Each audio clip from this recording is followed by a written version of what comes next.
حضرت عائشہ صدیقہ رضی اللہ تعالیٰ عنہ فرماتی ہیں کہ میں اللہ کے محبوب صلی اللہ علیہ وسلم کے ساتھ گھر میں بیٹھی ہوئی تھی. حضرت سیدنا ابوبکر اجازت لے کر گھر میں آ گئے, آ کر بیٹھ گئے.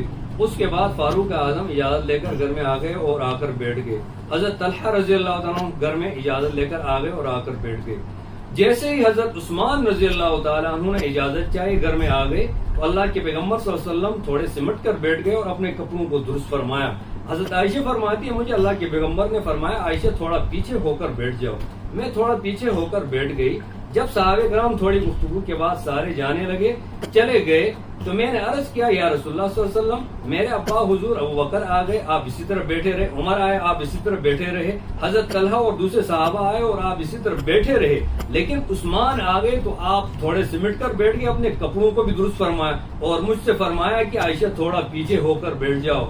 اللہ کے رسول صلی اللہ علیہ وسلم نے فرمایا عائشہ میں اس شخص سے حیا کیوں نہ کروں جس سے آسمان کے فرشتے بھی حیا کرتے ہیں. پھر اللہ کے پیغمبر صلی اللہ علیہ وسلم نے فرمایا آسمان کے فرشتے عثمان سے ایسے ہی حیا کرتے ہیں جیسے اللہ اور اللہ کے رسول صلی اللہ علیہ وسلم سے حیا کرتے ہیں.